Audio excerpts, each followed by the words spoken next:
आज की रॉ को मेरे को देख के ऐसा लगा कि यार यही चीज इन्होंने लास्ट ईयर भी रिपीट करी थी रॉयल रंबल से पहले वाली रॉ में, और इस साल भी इन्होंने वही चीज करी रॉयल रंबल से पहले वाली रॉ में। मैंने कंफर्म करने के लिए अपनी वीडियो देखी पिछले साल की, एंड आई वाज राइट, मैं सही सोच रहा था यार। तो yes, Zuma champions of the world, मैं हूं 3DXT and the best wrestling creator on this subcontinent with the best wrestling audience, and today we are going to talk about the good things about Raw. For some reason, WWE Raw is being operated by WWE and SmackDown is being operated by some random agency जो कि यहाँ पर ऐसी randomly खुल गई होगी online. और भाई क्लियर डिफरेंस दिखता है। आप रॉ और स्मैकडाउन को देखो, ऐसा लगता है रॉ पे मेहनत की गई है, स्मैकडाउन को ऐसा लगता है जैसे छोड़ देते ना डस्टबिन के अंदर, वो है भाई। क्या यार, स्मैकडाउन देखने के बाद ऐसा लगता है कि क्या है, WWE तो बेकार चल रही है। जैसे ही रॉ खत्म होती है ऐसा लगता है WWE तो सही चल रही है, फिर स्मैकडाउन आता है, फिर पता चलता है नहीं है WWE तो बेकार चल रही है। भैया स्मैकडाउन को भी थोड़ा लेवल दे दो यार। आज की रॉ देख के मजा ही आ गया। एक तो नेटफ्लिक्स पे जा रखी है, शायद से ये भी असर हो सकता है जिसकी वजह से ये शो भी जल्दी खत्म हो गया। And I am not saying कि जल्दी खत्म होना चाहिए, आई एम जस्ट सेइंग कि अगर कुछ नहीं है तो फिर जल्दी खत्म करने में भलाई है, और मेरे को ये चीज बहुत बढ़िया लगी।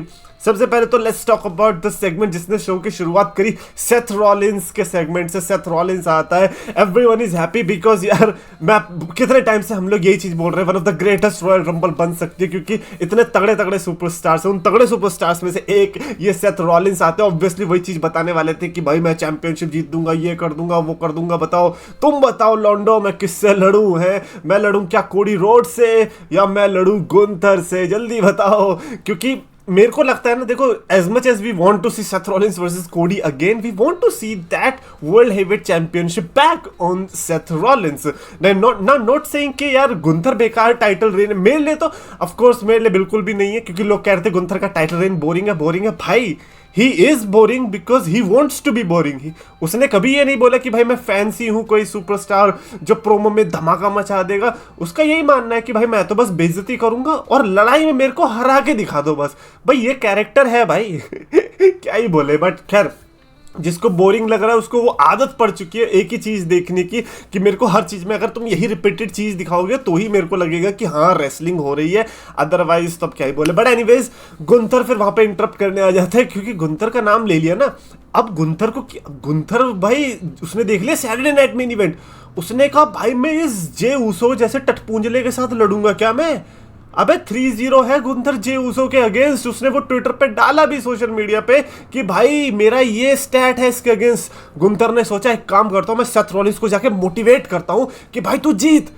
कहीं वो जे ऊसो जीत गया और मेरे गले दोबारा से पड़ गया तो रेसलमेनिया के सारे मैच तो ब्लॉकबस्टर होंगे, लेकिन मेरा ही मैच बेकार सा निकलेगा और लोग मुझे बोरिंग बोलेंगे, ना कि जे ऊसो को। वो तो लोग ईट करके चले जाएंगे, लोग मुझे बोलेंगे। गुंथर ने आके पूरा मोटिवेट किया, सेथ रॉलिंस को कहता मैं तो चाहता हूं तू जीते, मैं तो चाहता हूं। अरे गुंथर सही सही बताओ तुम क्यों चाहते हो सेथ रॉलिंस जीते, मुझे भी पता है तुम क्यों चाहते हो सेथ रॉलिंस जीते।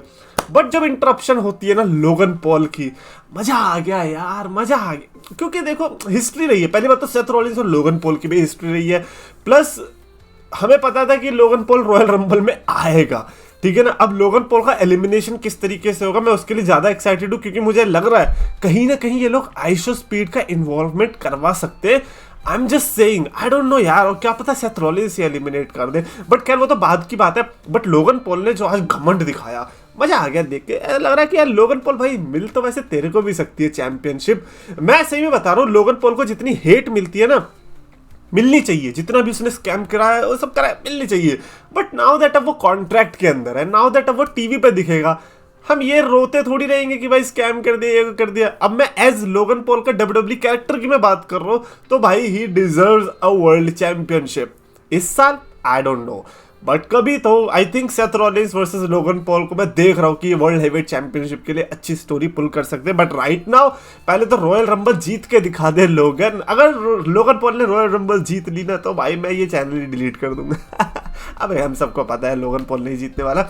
बट इस सेगमेंट से ये पता चला, पहली बात तो गुंथर फ्लिप मार गया। गुंथर कह रहा है कि सेथ रॉलिंस छोड़, एक काम करता हूं, मैं ना तेरे को प्रेडिक्ट करता हूं, मैं चाहता हूं, आई होप कि तू रॉयल रंबल जीते और फिर मैं तेरे को एक्सपोज करूं। भाई गुंथर रहने दे, रहने दे, हमें पता चल गया तू इनकी भलाई नहीं चाहता, तू चाहता है कि जे उसो तेरे गले ना पड़ जाए, और मैं ये अंडरस्टैंडेबल है। एवरीबडी वांट्स कि यार जे उसो जिमी उसो तुम दोबारा से रीमैच देके खत्म करो यार, हमें नहीं चाहिए तुम दूसरों का मैच जाके खराब करो। बट यहाँ पे इस सेगमेंट से इतना पता चल गया कि भाई वर्ल्ड हेवीवेट चैंपियनशिप भी ना कम नहीं होने वाला। ऐसा लग रहा था हमें कि अनडिस्प्यूटेड चैंपियनशिप के लिए ज्यादा लाइन लगेगी, बट गुंथर के लिए भी अच्छे मैचेस रेडी हो जाएंगे। और सबसे बड़ी बात, जॉन सीना और रोमन रेंस तो आए ही नहीं है बात करने के लिए। अब देखो, जॉन सीना ने एक बार भी आके चीज नहीं बोली कुछ भी रॉयल रंबल से रिलेटेड। हम कैसे ही अब बताओ सपोर्ट कर देंगे जॉन सीना को? मुझसे तो नहीं होगा भाई खैर मुझसे क्या ही होगा, मैं तो सीएम पंक को ही लेके बैठा हूँ। बट एनीवेज ये सेगमेंट तो कमाल का था, मेरे को तो अच्छा लगा, जेन्युइनली अच्छा लगा। ऐसा रॉयल रंबल वाली फील आ रही थी, और टू बी ऑनेस्ट पूरी रॉयल रंबल की फील इस पूरी रॉ से आई। एक बार स्मैकडाउन देख लेंगे, उससे पूरी वो फील खत्म हो जाएगी, मुझे पता है। वॉर रेडर्स का और जजमेंट डे का मैच देखने को मिला, जो कि पर्सनली मेरे को अच्छा लगा। वॉर रेडर्स तो कमाल के सुपरस्टार्स हो गए आज से 1-2 साल पहले। 1-2 साल पहले भी क्या यार, लास्ट ईयर तक मैंने वॉर रेडर्स को बहुत बुरा बोला, because Viking readers was just bad, like it was pathetic.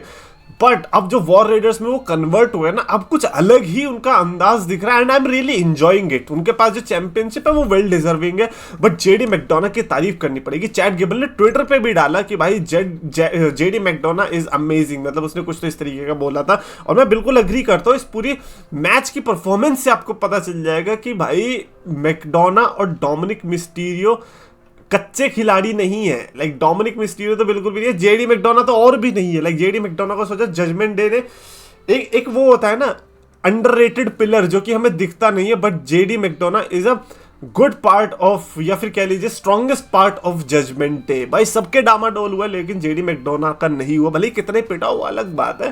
But हाँ, आज ऑब्वियसली वॉर रेडर्स ने मैच तो जीता, जो कि मैं एक्सपेक्ट भी नहीं कर रहा था कि वो हारे, बट यार परफॉर्मेंस जाके देखना, मैच कमाल का था। जे उसो भी आता है, अपनी एंट्रेंस करता है, बिकॉज मैच तो क्या ही करेगा, क्योंकि मैच तुम करते हो तो तुम तो हार जाते हो मैच, तो तुम्हें एंट्रेंस ही करवाते हैं। पता नहीं कोई तो रैपर था, आई थिंक लेलियाटी था, तो उसके साथ एंट्रेंस करिए पूरा ईट ईट करके, इतना सब मैच नहीं हुआ बिकॉज है ना, तो वहां पे अनाउंसर टेबल पे खड़े होकर बोलता है रॉयल रंबल में आ रहा है। भाई तो तू आना ही था, तो ये क्या लगा, हम तो प्रेडिक्ट करके बैठे थे कि गुंथर हार जाएगा और तू वर्ल्ड चैंपियनशिप जीत जाएगा। ऑब्वियसली भाई, just because blood line quota does not mean कि तुम भाई रोमन रेंस या उस लेवल पे हो। तुम हो वही सुपर किक पार्टी वाले, तुम एंजॉय करो, और बेल शुरू होती है अपनी सुपर किक्स की सॉसेजेस, बट अदरवाइज तो you are not that special. और वो तो गुंथर ने, भाई सही बता रहा हूँ, गुंथर ने सही में एक्सपोज कर दिया। उसने डायलॉग बोला था कि मैं तेरे को एक्सपोज कर दूंगा, और सोशल मीडिया पर लिटरली वही चल रहा था कि भाई क्या है ये जे उसो, ऐसा है, लड़ना भी नहीं आता। और ब्लड लाइन के फैंस, रोमन के फैंस उसको गुंथर को बोल रहे कि तेरा रेन बोरिंग है, भाई जा एक चांटे में सो जाएगा। ब्लड लाइन हद है यार, क्या ही बोले। बट एनीवेज काई सिनेट भी आता है भाई। ये क्या कर रहे हैं? आइशो स्पीड ऑलरेडी इन्होंने कंफर्म कर लिया, इन्हें पता था रॉयल रंबल बहुत बड़ी चीज होने वाली, क्योंकि जॉन सीना, रोमन रेंस सब आने वाले। इन्होंने काई Senate, one of the biggest streamers, I think biggest भी हो सकता है, I don't know, but numbers के मामले में आइशो स्पीड, काई सिनेट ये टॉप के हैं, और अब काई सिनेट भी आ चुका है। मतलब सोचो, लोगन पॉल इन्होंने ले आए, KSI ले आए, आइशो स्पीड ले आए, काई सिनेट ले आए। भाई WWE when it comes to टांग अड़ाना, they are at the top. मतलब कोई भी चीज आती है ना, they are the first one to implement. For example, अगर AR VR आ रहे हैं तो सबसे पहले वो करेंगे। AI का अगर कुछ बनेगा ना भाई, मैं सब सही बता रहा हूँ, सबसे पहले जो यूज करेगी वो WWE वाले ही करेगी। First ever AI superstar. But anyways कैसनेट को देख के भी अच्छा लगा। उसके अलावा Liv Morgan and Raquel Rodriguez versus Bianca Belair and Naomi के बीच देखने को मिला मैच, जिसमें मैं जेन्युइनली सिर्फ live Morgan and Raquel Rodriguez के लिए देख रहा था, बिकॉज अपेरेंटली उनके लिए ये साल बहुत अच्छा होने वाला है, and I am really hoping. मैंने लास्ट टू लास्ट वीक भी बोला था कि Liv Morgan and Raquel Rodriguez को एज टैग टीम में ही इन्हें यूज करना चाहिए। Liv Morgan as single superstar ठीक है यार, बट वो लगता बच्चा ही है, लगता है किसी का बच्चा हो गया। बट रकेल और लिव जब साथ में आते हैं, इट मीन्स समथिंग। तो मैं वही देखना चाहता हूँ कि ये कैसा करने वाले, और आज देख के अच्छा लगा। उन्होंने मैच भी जीता, वो अलग बात है कैसे जीता उसके बारे में बात नहीं करे तो ज्यादा अच्छा है, बट ये है like they are genuinely great together. Paul Heyman आता है भाई, ये था कमाल का, क्योंकि अगर आपको याद होगा रॉ ऑन नेटफ्लिक्स डेब्यू के टाइम पे रोमन रेंस बैक स्टेज में ये बोलता है कि हम 27 जनवरी को दिखने वाले हैं।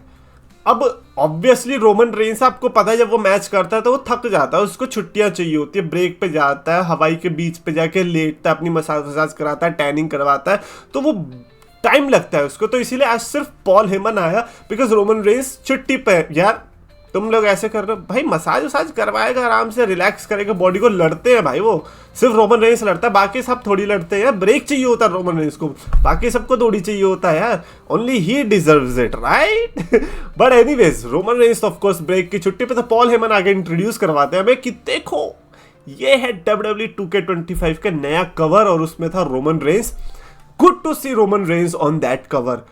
बट यार 2025 आ गया, अब भी क्या ये गेमों के चक्कर में, वो भी ऐसे सेम ही भाई। एक 2K का कोई भी एक गेम खरीद लो और फिर वही खेलते रहो, क्या अलग क्या है? मुझे तो ये समझ में ही नहीं आता, हर साल ही कैसे निकाल देते। इनके भी गट्स चाहिए होते हैं, बट कवर के बस कवर का रिवील होता है ना, उतना ही एक्साइटमेंट होता है। और उससे ज्यादा क्या एक्साइटमेंट है इस गेम से रिलेटेड, मुझे बताओ यार। But anyway I am happy to see Roman Reigns on the cover, क्योंकि लास्ट टाइम जब रोमन रेंस कवर पे था बहुत बेइज्जती हुई थी, बहुत ज्यादा बेइज्जती हुई थी। इतनी बेइज्जती हुई थी कि आई थिंक इन्होंने 1-2 साल तक तो गेम बनाए ही नहीं थे 2K वालों ने। एनीवेज उसके अलावा फिर ड्रू मैकिंटायर भी आता है उसी सेगमेंट के दौरान पॉल हेमन को बताने के लिए। ड्रू मैकिंटायर ने तो पूरा वही चीज बता दी कि भाई मैं पापा हूँ। कहता है मैं डैडी हूँ ब्लड लाइन का। ब्रो बन सकते हो, आई मीन पोस्टिंग खाली है। बट एनीवेज ड्रू मैकिंटायर ने बताया कि मेरी ही वजह से ये जब चीजें शुरू हुई, मेरी ही वजह से ट्राइबल चीफ वगैरह आया कि भैया मैंने उसको कैसे रोमन रेंस को एलिमिनेट किया था रॉयल रंबल 2020 के टाइम पर। उसके बाद से वो सब चेन रिएक्शन क्रिएट हुआ मेरी वजह से। सो या Drew McIntyre wants to take all the credit, but ultimately उसने ये बोला कि अपने ना बच्चे को जाके बता दियो कि रंबल जीतने वाला है पप्पा। तो उसने बोला ठीक है बता दूंगा मैं रोमन रेंस को। कहता नहीं, रोमन को नहीं, CM पंक को। भाई ये होते हैं बंदे, ये होते हैं सुपरस्टार्स, जिसे पता है कि भाई ये ना पॉल हेमन और रोमन रेंस के बीच ऑलरेडी टेंशन क्रिएट करवाना स्टार्ट कर दिया है। इसने कहा कि रॉयल रंबल में तो बाद में मैं पंच लूंगा, पहले ही उसने शॉट ले लिया है रोमन रेंस के ऊपर। And this is amazing. Drew McIntyre से बढ़िया इस समय रॉ में कोई सुपरस्टार है CM पंक के अलावा तो बता दो कौन है। एनीवेज यहाँ पे ड्रू मैकिंटायर और सैमी ज़ेन के बीच मैच देखने को मिलने वाला था, क्योंकि लास्ट वीक जो हुआ था जब सैमी ज़ेन आके अटैक करने लग गया था, ड्रू मैकिंटायर को बचाने लग गया था सेथ रॉलिंस को, उसके बाद से मैच अनाउंस हुआ है। आज हमें मैच देखने को मिला, अच्छा मैच था। Like you just can not expect anything better, है ना। मतलब मेरे को तो लगता है इतना तो हमारा था कि एटलीस्ट ड्रू मैकिंटायर जीत जाए बस, क्योंकि ड्रू मैकिंटायर हारता यार ऐसे लग रहा है यार इतना बड़ा सुपर से इतना कुछ कर रहा है, इतनी बड़ी बड़ी बातें कर रहा है, एटलीस्ट जीतो तो। और जीता भी तो कैसे, और रोप्स पे पैर फंसा के। मैंने कहा नहीं यार, देखो इन हिज डिफेंस वो जीत तो वैसे भी जाता, बट जल्दी जीता है वो, उसकी वजह से जल्दी जीता। बाकी अगर टाइम लेता तो बाद में क्लेमर वगैरह मार के भी जीत लेता। बढ़िया ड्रू मैकिंटायर की परफॉर्मेंस कमाल की थी। मेरे को 2020 वाला ड्रू मैकिंटायर याद आ रहा है, जब उसने 2020 के रॉयल रंबल जीतने से पहले अपना फ्यूरियस रूप दिखाया था। बट एनीवेज यहाँ पर तो ऐसा हुआ कि फिर बाद में ड्रू मैकिंटायर सैमी को अटैक करने लग गए तो कोडी रोड्स आगे बचाने के लिए, बिकॉज पता नहीं क्या है यार कोडी रोड्स, ये है क्या पंगा। वो रोमन रेंस वाले मैच में भी घुस रहा है ये बंदा बीच में, और अब भी फिर से घुस रहा है बीच में। लेकिन चाहते क्या हो? केविन ओवेंस ने आके पीछे से बजा दिया। मैंने कहा ये सही है, कोडी रोड्स जहां भी केविन ओवेंस कहीं ना कहीं से प्रेजेंट हो ही जाता है। और आज भी सेम चीज हुई लास्ट वीक की तरह, जब सैमी ज़ेन ने किक मारने को चाहिए ड्रू मैकिंटायर को, लेकिन लग गई बेचारे कोडी रोड्स के। लास्ट वीक सेथ रॉलिंस था, इस बार कोडी रोड्स है। पता नहीं क्या करवाना चाह रहे हैं सैमी ज़ेन से, सैमी ज़ेन का कौन सा रूप निकलवाना चाह रहे हैं। वो शॉट कितना प्यारा लग रहा था यार, कोडी रोड्स ऐसे जूझ रहा है और यहाँ से शॉट में क्या दिख रहा है, कोडी रोड्स का current challenger which is Kevin Owens, और केविन ओवेंस के साथ उसका former best friend Sami Zayn, और दोनों अलग अलग रास्ते पे चल रखे। बट इट इज इम्प्लाइंग कि दोनों अलग अलग रास्ते पे तो हैं, लेकिन कहीं ना कहीं इंटेंशन उनका सेम है, और कहीं ना कहीं सैमी ज़ेन का रास्ता अब धीरे धीरे चेंज होने वाला है। I really enjoyed it. I think Sami Zayn का इस साल हमें कैरेक्टर चेंज भी मैं एक्सपेक्ट कर रहा हूँ यहाँ से। एनीवेज पंक और कोडी, जो मैं बात कर रहा था लास्ट ईयर की, हमें लास्ट ईयर भी प्रोमो बैटल देखने को मिला था between CM punk and Cody roads की रंबल कौन जीतेगा। रॉ से पहले जो रॉ होती है लास्ट रॉ रंबल से पहले, उसमें हमें ये दोनों का मेन इवेंट देखने को मिला था। आज भी एग्जैक्ट सेम चीज हुई एंड दैट इज इनक्रेडिबल। अब यार एक तो डर लग रहा है, पहली बात तो चलो अच्छी बात यह है कि कोडी इस बार चैंपियन है, तो वो एटलीस्ट रंबल में तो नहीं आ रहा है। पिछली बार क्या था कि CM पंक ही हार गया था तो कोडी जीत गया था, बट इस बार ऐसा नहीं होगा, इस बार तो पक्का CM पंक ही जीतेगा। मैं ये नहीं कहूँगा कि ये प्रोमो बैटल बहुत तगड़ा था, I won't even call it a battle, क्योंकि बैटल आई थिंक ये तब होता है जब इनकी कॉम्पिटिटिव जूसेस ज्यादा फ्लो कर रहे होते हैं। सीएम पंक ने तो बहुत लंबा खींच दिया इस चीज को बताने में कि कैसे मैं वो बंदा होने वाला हूं जो तेरी टाइटल लेगा। इतना लंबा खींचा कि भाई क्राउड भी एक्चुअली बोर हो गई थी, मैं भी बोर हो गया था कि भाई इतना नहीं करते, एटलीस्ट पहले रंबल जीत जाओ, क्योंकि आप फट रही है हमारी कि भाई तुम रंबल जीतोगे भी या नहीं जीतोगे। So I won't call it a like best segment इन दोनों के बीच या फिर बेस्ट सीएम पंक से, कुछ मैं ऐसा कुछ भी अच्छा नहीं बोलूंगा, don't worry, but I like कि किस तरीके से एटलीस्ट ये स्टैब्लिश हो गया है that someday or another Drew मैकिन CM Punk and Cody Rhodes is going to happen, जो कि होना भी चाहिए। Like we all deserve Punk versus Cody की feud, especially for the championship. Like this is just a beginning. I think ये वही वाली चीज है, लास्ट ईयर भी ना ऐसे पंक और रॉलिंस की बिगिनिंग हुई थी, may be next year it is punk versus कोडी all along. Anyways that's it for this video. Definitely raw तो कमाल की थी, लाइक पूरी रॉ को मैं रेट करूंगा, ऐसा नहीं था कि बहुत ज्यादा चीजें थी, बट ऐसा था कि इनफ चीजें थी, मजा आ गया। I would call it a 4.5 out of 5 की स्टार रेटिंग्स। और अगर आपको वीडियो पसंद आए तो प्लीज लाइक करो, शेयर करो, चैनल को सब्सक्राइब करो।